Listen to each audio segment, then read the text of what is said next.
Picture this, the year is 2003. A team of scientists are exploring a cave on a remote Indonesian island called Flores. They are looking for clues about the first humans to arrive in Australia. What they find instead will shock the world. They stumble upon bones. Not just any bones. These bones are like nothing they've ever seen. The scientists are digging in a cave called Liang Bua. It's a big cave like a cathedral hidden in the earth. The air is thick and still. The silence is broken only by the gentle drip of water. They brush away the dirt and uncover a skull. But this skull is tiny, about the size of a grapefruit. Could this be the skull of a child? The scientists examine it closely. They notice something strange. The skull has adult teeth. This is no child. This is something different, something remarkable. The team carefully extracts the skeleton from the earth. They lay it out on a table, piece by tiny piece. It's a female, they determine, an adult female. But she's incredibly small, barely a meter tall. Her bones are different too. Her arms are long, reaching almost to her knees. Her legs are short and stout. Her skull is small, but it holds a brain about 1/3 the size of a modern human's. Despite her small stature, she seems to have walked upright like us. She has a prominent brow ridge, like our ancient ancestors. But her face is surprisingly flat, with delicate features. Who was this mysterious little lady of Flores? News of the discovery spreads like wildfire through the scientific community. The world is captivated by the image of this tiny, ancient human. She is quickly nicknamed the Hobbit, after the small fictional creatures from J.R.R. Tolkien's beloved books. But scientists need a more formal name for this new human species. They call her, after the island where she was found. The discovery sends shockwaves through our understanding of human evolution. It challenges everything we thought we knew about our ancient ancestors. Could these tiny humans be the real-life inspiration for the hobbits of myth and legend? The similarities between and Tolkien's hobbits are hard to ignore. Both are small in stature, with large feet and a love of caves. Tolkien's hobbits were known for their simple lives and love of nature. We can imagine living a similar existence on the island of Flores. But there are also some key differences. Tolkien's hobbits were fond of pipeweed and second breakfast. There's no evidence that shared these particular hobbies. Still, the discovery sparks our imaginations. It's tantalizing to think that a creature so similar to a fictional being could have actually existed. Perhaps Tolkien, with his deep knowledge of mythology and folklore, tapped into something ancient and primal when he created his hobbits. The discovery of these tiny human fossils raises a fundamental question. Where did these tiny humans come from, and what does their existence mean for our understanding of human evolution? And how did they end up on a remote island in Indonesia, far from other known human settlements? Some scientists believe that these tiny humans are descendants of Homo erectus, an early human ancestor known to have lived in Southeast Asia, spreading across the region over millennia.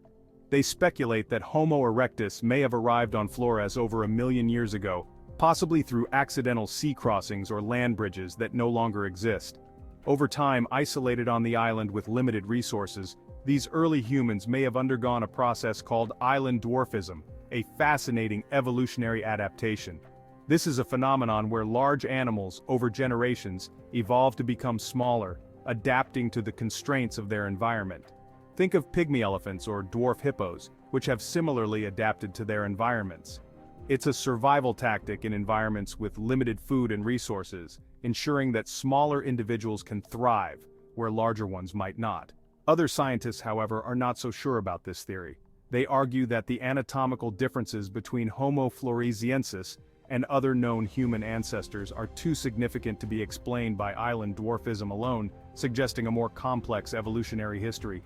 They believe that Homo floresiensis may represent an even earlier branch of the human family tree, perhaps one that split off from our lineage millions of years ago, offering new insights into our ancient past.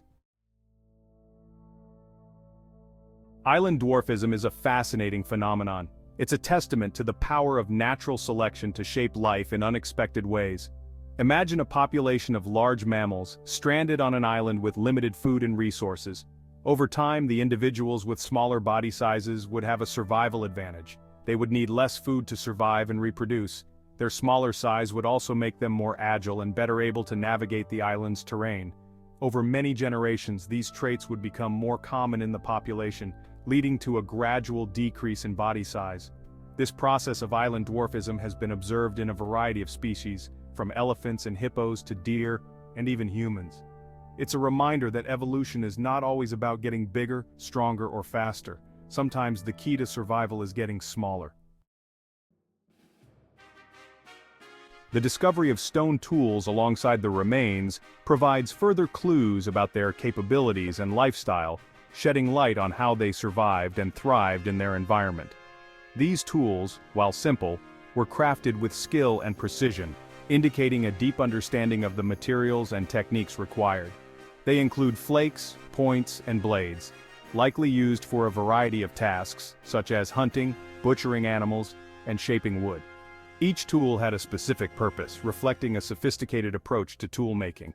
What's remarkable is that these tools were found in layers dating back as far as 190,000 years ago. Long before modern humans are thought to have arrived on the island, this challenges our understanding of early human migration and adaptation. This suggests that these early humans possessed the cognitive abilities to create and use tools, a hallmark of human intelligence. Their ability to innovate and adapt was crucial for their survival.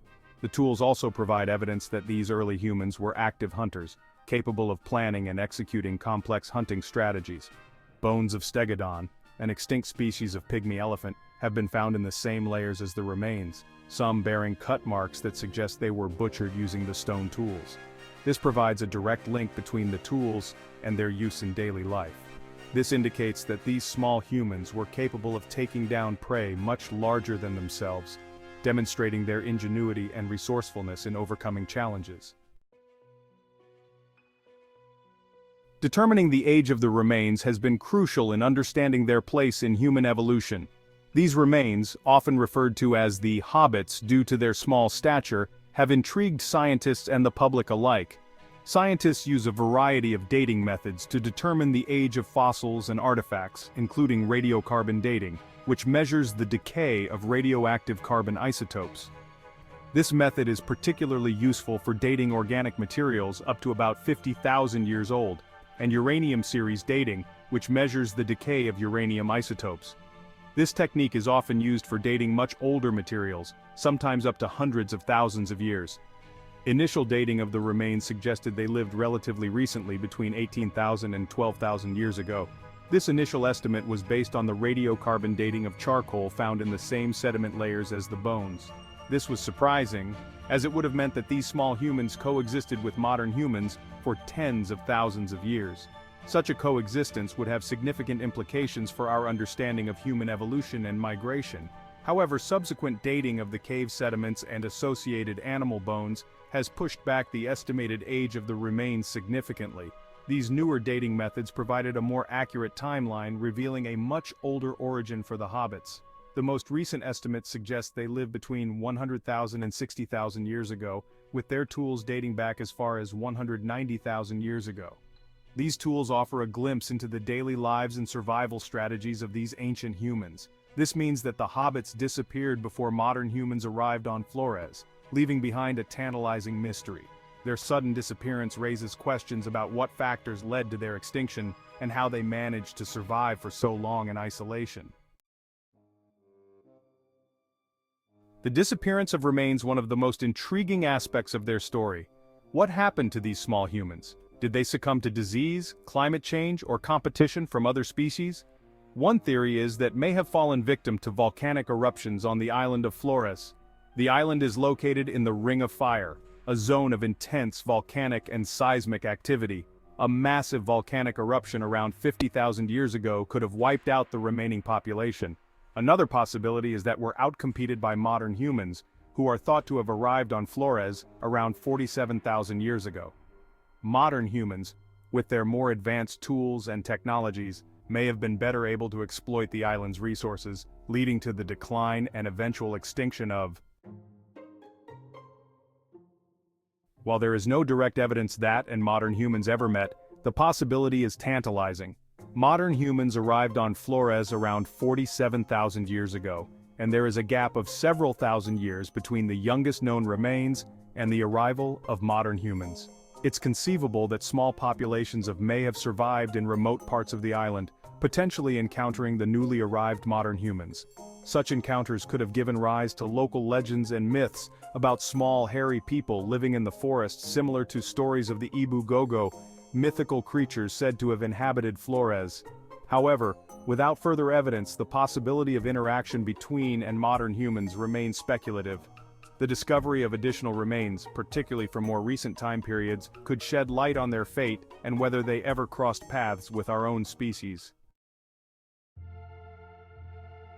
The discovery of has revolutionized our understanding of human evolution. It has shown us that the human family tree is far more complex and diverse than we ever imagined. It has also raised profound questions about the nature of our own species and our place in the natural world. The story of is a reminder that there is still so much we don't know about the past. It's a story that continues to unfold with each new discovery. And it's a story that captures our imaginations, reminding us that the world is full of wonder and mystery. The real-life hobbits of Flores may be gone, but their legacy lives on, inspiring us to explore the unknown and to marvel at the incredible diversity of life on Earth. Their story is a testament to the power of discovery and the importance of continuing to ask questions about who we are and where we came from.